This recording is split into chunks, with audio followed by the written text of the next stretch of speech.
이시원의 자는 자직이고 벼로는 사기이다. 정종의 서자인 덕천군 이후생의 후예이다. 덕천군은 예학의 조예가 깊었고 착한 일하기를 좋아하여 세상 사람들이 하간왕과 동평왕에 견주었다. 시호는 척덕이다. 후손들 가운데 명성 있는 인물들이 많았지만 효민공 이경직과 문충공 이경석 형제가 가장 드러났다. 효민공이 효간공 이정령을 낳았고 효간공이 호조 참판을 역임한 이대성을 낳았다. 여러 세대의 인물들이 고관이 되어 공운이 왕실에 드러나고 명예와 절이가 당시에 빛났다. 호조 참판을 역임한 이대성이 진사 이진이를 낳고 진사 이진이가 이광명을 낳았는데 백부의 일에 연루되어 변방으로 귀양가서 생을 마쳤다. 그 뒤에 이시원이 높은 지위에 올랐기 때문에 이광명은 이조 참의에 증직되었으니 이분이 이시원의 증조이다. 조부 충익공은 이조 참판에 증직되었다. 처음에 이조 참의를 역임한 증조부가 서울에서 강화도로 이사하였다. 얼마 뒤에 집안 형편이 어려워 여러 형제들과 함께 변방을 떠도는 신세가 되니 집안을 거의 부지할 수 없는 지경이었다. 이조 참판을 역임한 조부는 높은 식견과 지극히 착한 행실이 있어서 세상 사람들로부터 대단히 존중받았다. 그러나 이리저리 이사 다니다가 만년에 다시 강화도로 돌아왔다. 아버지 이면백은 진사였는데 이조 판서에 증직되었다. 어머니 청송심 씨는 영의정 심수연의 사대손이다. 정조 14년인 1790년에 이시원이 태어났다. 나면서부터 자질이 뛰어나 갓 15세 정도의 학문이 이미 성숙한 단계에 이르렀다. 1815년 실시된 정시에 갑과 1등으로 합격하여 곧바로 성균관 전적에 임명되었다. 이에 앞서 이조 참판에 증직된 조부는 집안의 운수가 좋지 못한 때를 만나 두려워하고 조심하는 마음이 끝이 없었다. 그러나 격앙된 의기는 조금도 꺾이지 않아 유학, 불교, 도교의 3교를 두루 공부하여 통하였고 도덕과 문장이 모두 옛사람보다 뛰어났다. 더욱이 지극히 선한 행실이 있어서 일찍이 수천리 길을 걸어가 유배지에 있는 증조부 이광명과 생부를 찾아뵈었다. 봄에는 북쪽으로 가고 가을에는 남쪽으로 돌아와서 바람이 불고 눈이 내리며 풍토병이 돌아도 수십 년 동안 이 일을 그만두지 않았다. 세상 사람들이 이러한 조부의 모습을 보고 말하였다. 큰 열매를 먹지 않는 것과 같은 어려운 상황에 처해 있으니 그의 후손이 반드시 떨쳐 일어날 것이다. 아버지인 판서공 이면백이 가학을 계승하여 여러 번 과거 시험장에 드나들었으나 겨우 진사에 그치니 떠도는 곤궁한 생활이 날로 심해졌다. 그러다가 이때에 이르러 이시원이 과거에 급제하였다. 이시원이 위태롭게 기울어가는 집안을 일으켜 세우고 젊은 나이에 명성이 자자해지자 옛날 그의 집안을 달갑게 여기지 않던 사람들이 여전히 좋아하지 않았다. 게다가 이시원이 고든 도리를 지켜서 아부하지 않았으므로 장원한 지 10년 만에야 비로소 관직에 임명되었다. 1816년에 사간원 정원에 임명되었고 호남에 지방의 교육을 감독하는 관리로 나갔다. 1824년에 외직으로 나가 태천 현감이 되었다. 백성들 가운데 소송하는 자가 있으면 이시원이 문서를 들고 앞으로 나오게 해서 마치 집안 사람인 양 부드럽게 그의 사정을 들어주었다. 이러한 방법으로 송사를 해결하니 얼마 되지 않아 빈둥대는 아전이 없어지고 사실을 숨기는 백성이 없어서 고을이 매우 잘 다스려졌다. 1826년에 홍문관 교리에 임명되고 1827년에 지제교에 선임되었으며 성균관 사성과 사헌부 장령에 임명되었다. 영남의 독학사로 나갔다가 돌아와 통례원 상내에 임명되었다. 1828년에 다시 경상우도에 독학사로 나갔다.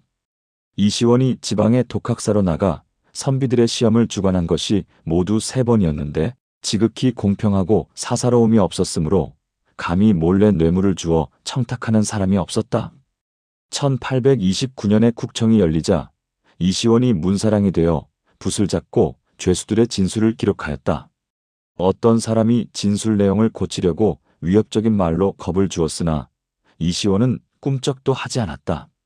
그러자 죄수가 섬돌 아래 엎드려 이시원의 기색을 우러러보고 곧바로 말을 받고 스스로 풀려나기를 기대하였다. 이시원이 그의 진술하는 말을 옆에 기록하고는 묽은 먹물로 앞서 기록했던 내용에 터치라고 곧 병을 핑계로 빠져나왔다. 강직한 성품을 지닌 이시원의 일처리는 대부분 이와 같았다. 1830년에 소장을 올려 고을을 맡아 부모를 봉양할 수 있도록 허락해 달라고 요청하였다. 임금의 허락을 받아 강령현으로 나가게 되었다. 이때의 아버지 판서공이 병을 앓다가 조금 차도가 있었으므로 조정에 나가 부임 인사를 하게 되었다. 이시원이 겨우 서울에 도착하였는데 판서공이 고향에서 세상을 떠나 서둘러 집으로 돌아왔다. 이시원은 아버지의 임종을 지키지 못한 이때의 일을 평생 애통하게 여겼다. 3년상을 마치자 홍문관 수찬에 임명되고 시강원 필선을 겸하게 되었다. 이때 소장을 올렸는데 대략의 내용은 다음과 같다. 저는 집이 가난하고 부모님께서 연로하십니다. 그러므로 저는 부모님을 봉양할 마음으로 소장을 올려 고을로 나가기를 요청하였다가 뜻밖에도 전하께서 허락해 주시는 은택을 입었습니다. 저는 하늘이 넋을 빼앗아가 천지신명에게 죄를 얻어 큰 화가 장차 이를 것도 알지 못하고 경솔하게 병단 아버지 곁을 떠났다가 돌아가 뵙지도 못하고 마침내 부모의 부고를 듣고 급히 달려가는 처지가 되었습니다. 그런데도 뻔뻔하게 먹고 자며 오늘에 이르고 있으니 스스로 보기에도 역겨운데 남들은 뭐라 하겠습니까? 저는 듣건대 사람들이 늘 말하기를 아버지 섬기는 태도를 바탕으로 임금을 섬긴다. 라고 하였습니다. 또 말하기를 충을 효에서 구한다. 라고 하였습니다. 그런데 지금 저의 잘못이 이와 같으니 장차 무슨 일을 할 수 있으며 맑은 조정에 얼굴을 들 수 있겠습니까? 전하께서는 또한 어찌 돼지나 물고기처럼 어둡고 완고한 저 같은 사람을 취하셔서 해와 달처럼 밝은 전하의 총명을 더럽히려 하십니까? 바라건대 이조에 지시하여 관리의 이름을 적어놓은 문서에서 저의 이름을 삭제하여 주십시오. 그리하여 제가 홀로 남은 어머니를 봉양할 수 있도록 해주십시오. 이보다 앞서 석천 신작 선생은 이시원의 친척 어른으로 일찍이 별시에 응시하였다. 시험관이 합격자를 발표하자마자 아버지께서 돌아가심으로 상사에 달려가야만 했다. 3년상을 마친 선생은 마침내 아버지의 임종을 지키지 못한 죄인이라는 이유로 관직에 나가지 않겠다고 맹세하였다. 조정에서 여러 번 관직에 임명하는 명령을 내려 하대부에 이르기도 했지만 선생은 끝내 출사하지 않았다. 이러한 석천 선생의 모습을 이시원이 진심으로 아름답게 여겨왔으므로 상사를 만나자 곧바로 석천 선생을 본받고자 하였다. 일찍이 어머니이신 심씨 부인 곁에서 은근히 그러한 뜻을 비치니 부인께서 말씀하셨다. 내가 오래도록 가난하게 살아왔기 때문에 내가 벼슬하는 것을 크게 바라지 않는다. 나 때문에 난처해하지 말거라. 그제야 이시원이 위에 소장을 썼다. 당시에 크게 가뭄이 들었는데 재상이 학문에 뛰어난 신하들 가운데 강직하고 명민한 사람을 파견하여 여러 고을을 돌아보고 백성들의 고통을 살피게 해야 한다고 요청하였다. 1833년에 임금이 교지를 내려 이시원을 경기 어사에 임명하였다. 이시원이 힘주어 말하였다. 나라의 일에 나가서 응하는 것은 의리에 맞으니 사양할 수 없다. 내가 국가를 위해 직분을 다하는 것은 이 일뿐이다. 그리고 그날로 길을 나섰다. 영마을 타지 않고 10달 동안 걸어서 깊은 산골짜기 마을과 외딴 섬까지도 모두 돌아보았다. 해진 옷을 입은 채 무사람들 사이에 섞여 지방의 실정에 대해 물었다. 주와 현에서 진유를 실시하면 문득 굶주린 일반 백성으로 가장하여 바가지를 들고 죽을 구걸하였다. 이를 통해 죽이 묽은지 진한지와 넉넉하게 주는지 적게 주는지를 조사하여 관리들이 잘 처리하고 있는가를 살폈다.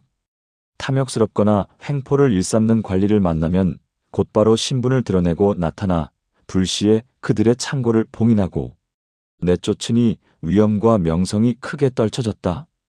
여러 곳에서 탄핵하여 물리친 자들이 모두 중요한 위치에 있는 벼슬아치와 장수들, 그리고 남에게 빌부터 아부하며 위세를 떠는 사람들이었다.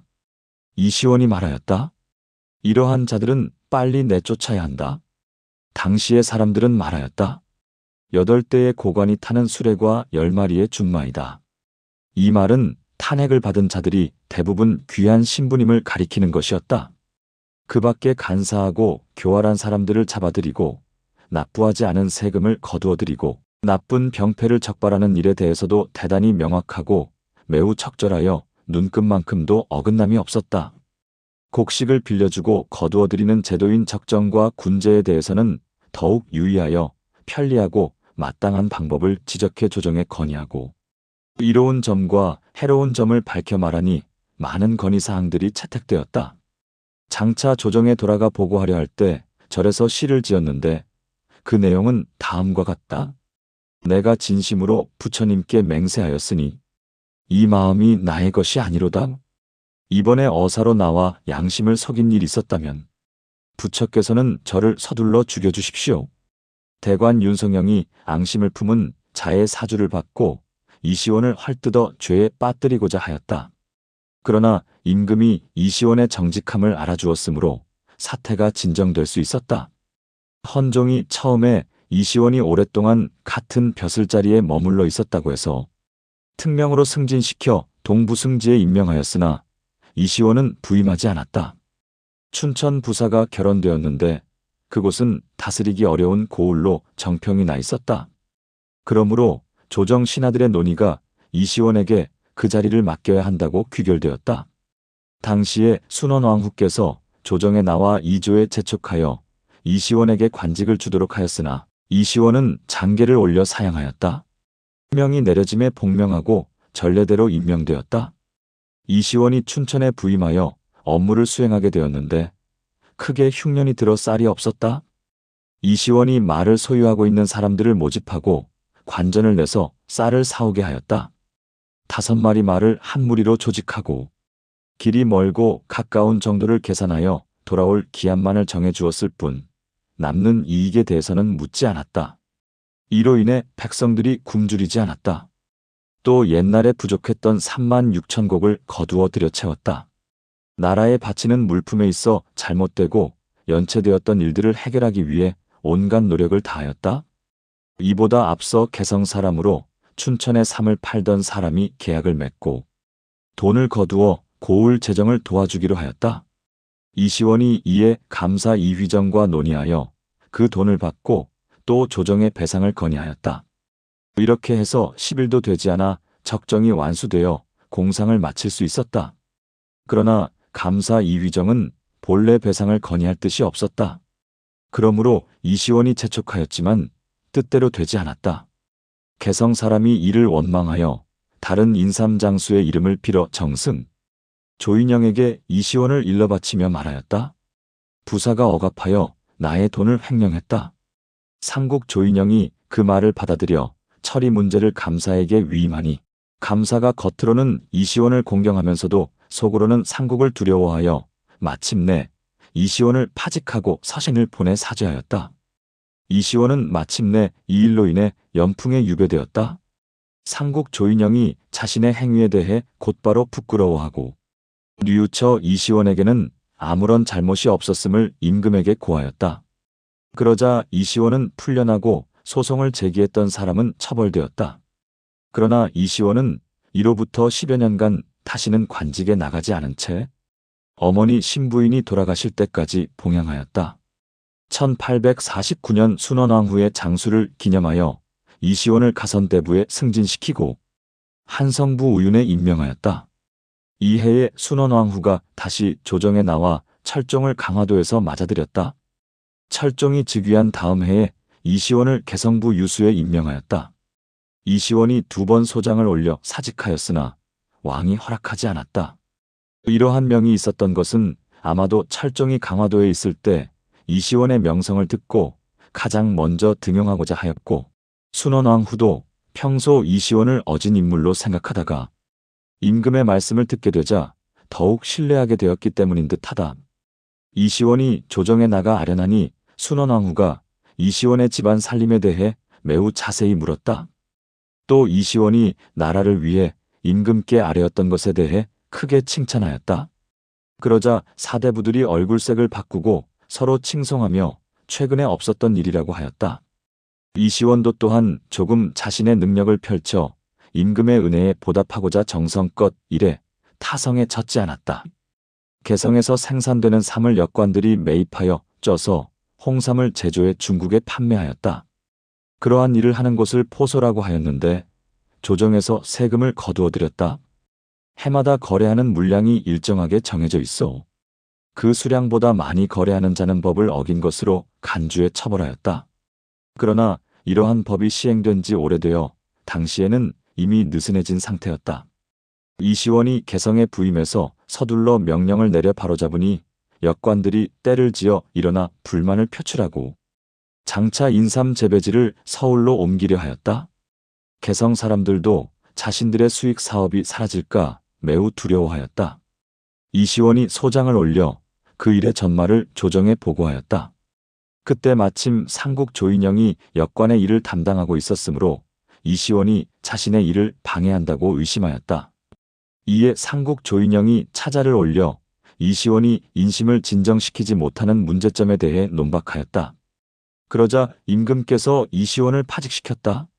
며칠 뒤에 다시 이시원을 예전과 같은 자리에 임명하고 상국 조인영의 마음도 조금 풀렸으나 이시원은 마침내 사직하고 떠났다. 그러므로 삼포도 옮겨가지 않았다. 이시원이 개성유수로 재직할 당시에 10년 동안 해결되지 않은 억울하게 뒤집어 씌워진 죄가 있었다. 이시원이 그 실상을 살피고 곧바로 죄인에게 씌워진 형틀을 벗겨 풀어주니 고을 사람들이 이시원의 신처럼 밝고 뛰어난 판단력함에 감탄하였다. 풀려난 사람은 집으로 돌아가 단을 만들고 아침 저녁으로 이시원을 위해 기도하였다. 인삼장수로 예전에 춘천에서 이시원을 고소하였던 자가 자신의 부당한 행위가 밝혀질까 근심하고 두려워하여 죽으려 하였다. 이시원이 그 소식을 듣고 말하였다. 가엾도록 어리석기 짝이 없구나. 내가 이미 오래전에 잊었다. 그리고 잘 대우해 주었다. 1852년에 승정원 좌승지 동지경 연희금 부춘 추관사에 임명되었다. 1854년에 임금이 명령하여 말씀하였다. 고인이 된 유수 남이형은 관직에 있을 때 청백하였는데 전 참판 이시원이 늘 그의 선을 기리니 내가 매우 아름답게 여긴다. 이시원에게 도총부 도총관을 맡기고 남이형의 아들을 공훈을 기록하여 포상하라. 그리하여 마침내 이시원이 자헌대부에 올랐다. 뒤에 형조 판서, 지경 연춘 추관사 등의 관직에 여러 번 임명되었다. 1855년에 함경도 관찰사에 임명되니 이시원이 3번 상소하여 사직하였으나 임금이 허락하지 않았다. 1856년에 궁궐에서 인사드리고 떠날 때에 임금께서 말씀하였다. 경은 크게 쓰일 인재이다. 어찌 다만 한 변방의 관찰사 수준에서 그치겠는가. 이시원이 더욱 감격하여 스스로 직무에 힘썼다. 이를 감찰하여 전 남병사 이근영의 탐욕스럽고 포악한 정상을 탄핵하여 아뢰었다.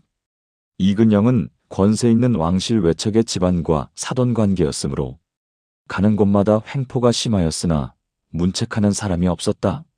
그러나 이때에 이르러 처벌되니 사람마다 통쾌하게 여겼다. 이시원도 또한 이 일 때문에 곧바로 관직에서 교체되었다.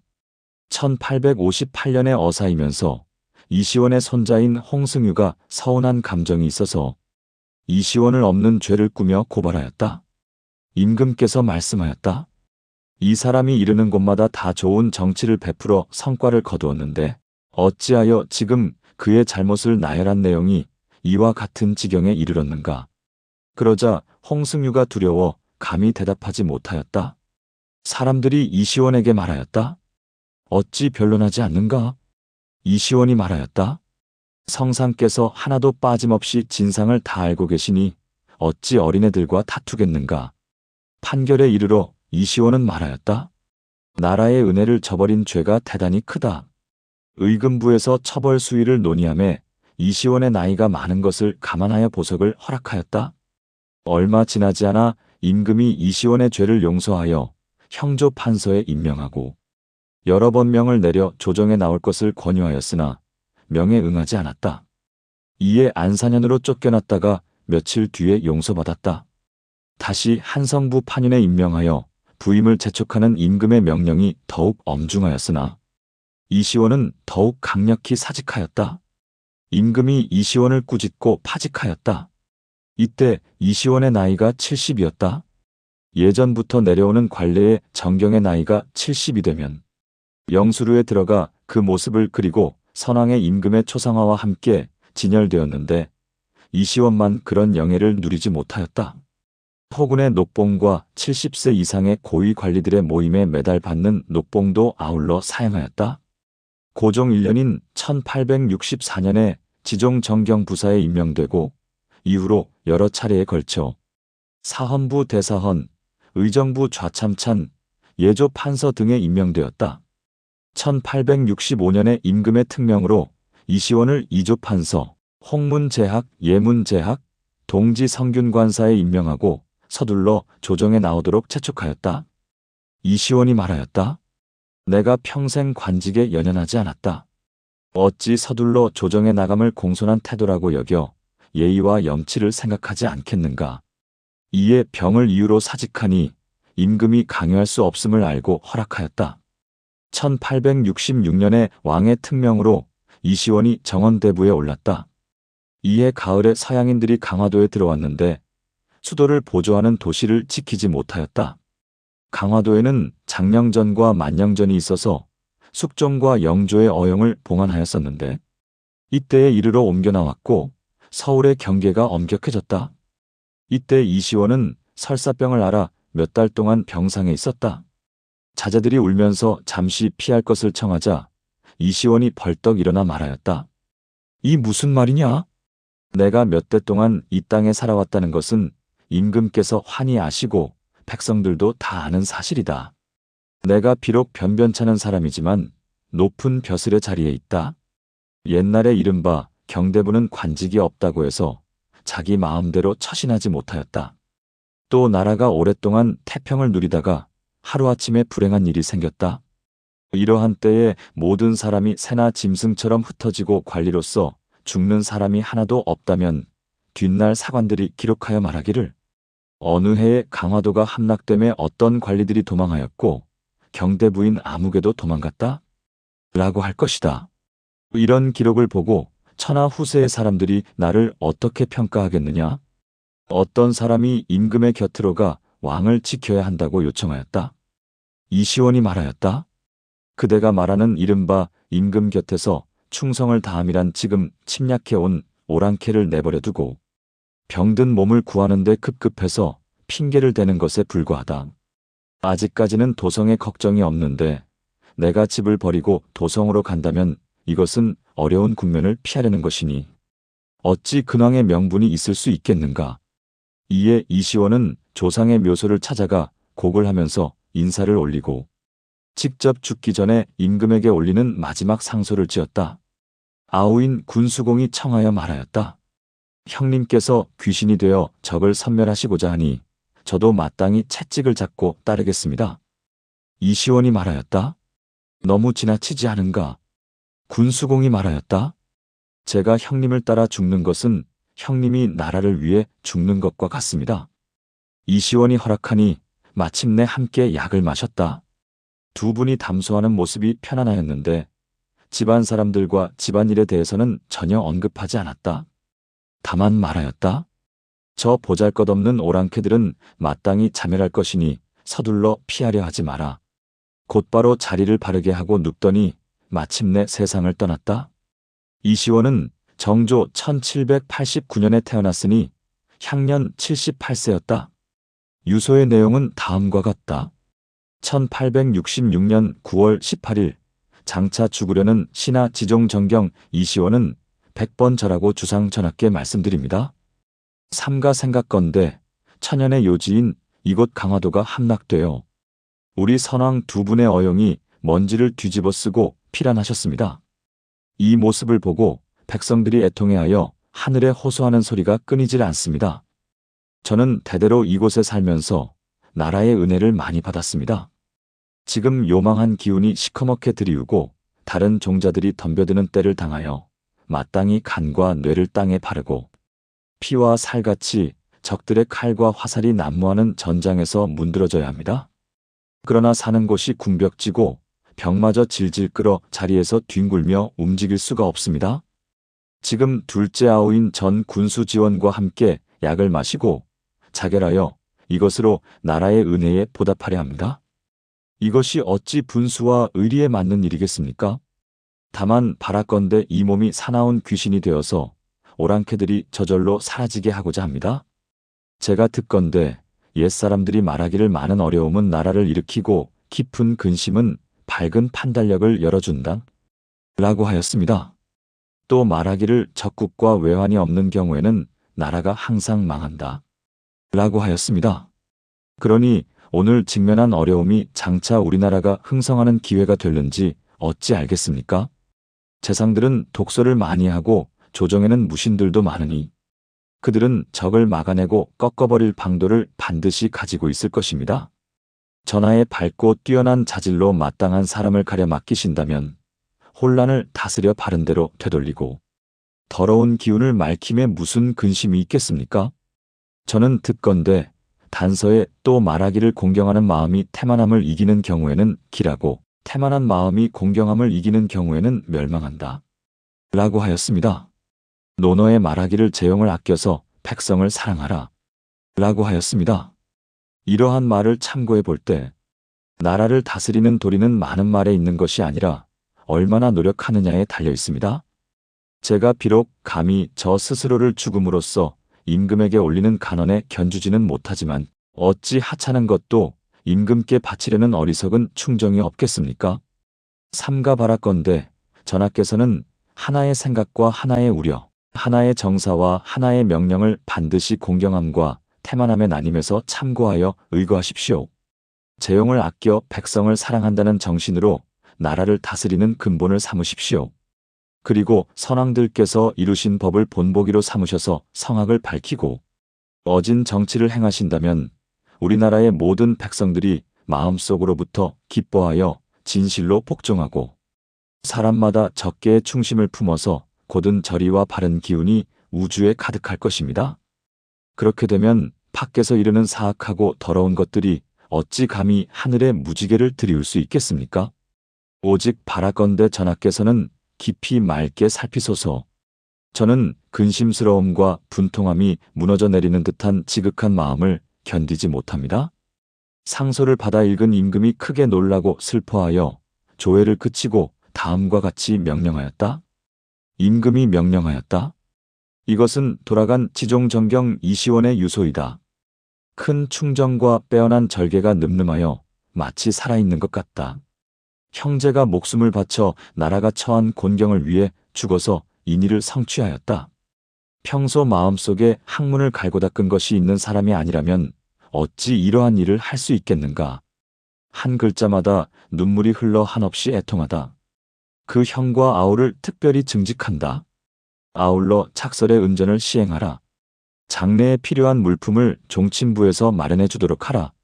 그의 맏아들은 3년상이 끝나기를 기다려 알맞게 등용하여 100세의 모범이 되게 하라. 또 말씀하였다. 이시원 형제가 세운 탁월한 행실은 천하 후세에 기리는 말이 있을 것이다. 조정에서 관리를 보내 제사를 올리게 하고 시호를 충정공이라 하였다. 이시원이 세상을 떠나고 10여일 뒤에 우리 군대가 강화도로 들어가 정족성 전투에서 크게 승리하니 적들이 모두 도망쳤다. 이때 여러 도의 군사들로 전투에 참여한 자들이 이시원의 부음을 듣고 와서 조문하니 곡소리가 땅을 뒤흔들었다. 그들이 모두 말하였다. 공께서도 이와 같이 하셨는데 우리들이 어찌 목숨을 아끼랴? 중국에서 파견된 사신이 의주에 이르러 우리나라가 어려운 처지에 처했다는 소식을 듣고 매우 걱정하다가 이시원에 관한 소식을 전해 듣고 칭찬하여 말하였다. 우리나라에 이러한 사람이 있으니 걱정할 것이 없다. 이시원은 훤칠한 키에 마른 체형이었고 수염은 성글고 눈동자가 맑았다. 멀리서 바라보면 위엄이 있고 가까이 다가서면 온화하였다. 학문하는 자세는 진실로 아는 것과 독실하게 실천하는 것으로 근본을 삼았다. 충과 효에 관해서는 천성적으로 타고났다. 집에 머물 때는 손수 부들자리를 짜서 돈과 물품으로 바꾸어 맛있는 음식을 마련하는데 부족함이 없게 하였다. 일찍이 아버지 판서공의 병수발을 들 때 눈 녹인 차가운 물에 목욕하고 하늘에 빌고는 돌아와서 손가락을 물어뜯어 피를 내서 마시게 해드렸다. 그러자 판서공이 깨어났다. 뒤에 어머니 신부인이 병들었을 때는 연이어 5손가락을 깨물었지만 피가 나지 않았다. 상을 치르는 동안 눈물을 흘리며 3년간 거친 음식만 먹었다. 이시원은 평생 동안 말을 입 밖으로 잘 내지 않았다. 오직 글을 읽다가 충의를 지킨 인물에 대한 역사적 사실을 보면 금석을 두드리는 것처럼 아름다운 소리를 냈고 혹은 두 줄기 눈물을 흘리기도 하였다. 옛 사람들을 논할 때는 반드시 정자와 주자를 기려서 진실로 법도에 맞는다고 하였다. 간간이 유독 절의를 지킨 기계 있고 의리 있는 사람의 일을 좋아하여 격앙되고 강개하여 감동에 마지 않았다. 옛 글의 뜻 있는 선비는 주검이 깊은 산골짜기에 버려지는 것을 잊지 않고 전란 속에서 충성스러운 신하를 안다. 라고 하였는데 이시원은 항상 이 말을 외워 잊지 않았다. 이러므로 사람마다 말하였다. 이공은 절의를 위해 죽는 신하가 될 것이다. 이제 과연 그렇게 되었다. 이시원이 살던 집은 띠를 엮고 진흙을 발라 겨우 바람과 비를 막을 수 있는 정도였다. 간혹 도랑과 밭두둑 사이에 나갈 때는 도롱이를 입고 삿갓을 썼으므로 지나가는 사람들이 재상을 지낸 사람인 줄을 알지 못하였다. 문장을 지을 때는 화려한 수사를 지향하고 실제적인 내용에 충실하였다. 우리나라의 문헌에 특히 더 관심을 가져서 빠짐없이 수집하여 다방면의 책을 많이 구비하였다. 이시원이 지은 저서로는 시문을 기록한 원고 10권과 고금서초 100여 권, 야사초 약간권 등이 있는데 이 자료들은 모두 이시원의 집에 보관되어 있다.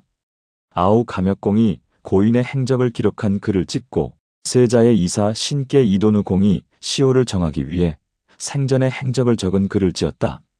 뒤에 이건창이 중국에 사신 갔을 때 여러 군자들과 교유하게 되었는데 이건창이 이시원의 손자라는 말을 듣고 모두들 감탄하며 갑자기 이시원의 행장을 보고 싶어 하였다. 객지에서 글이 없었으므로 이건창이 간략히 기록해서 그들의 요구에 응하니 이로부터 이시원의 이름이 천하에 퍼지게 되었다.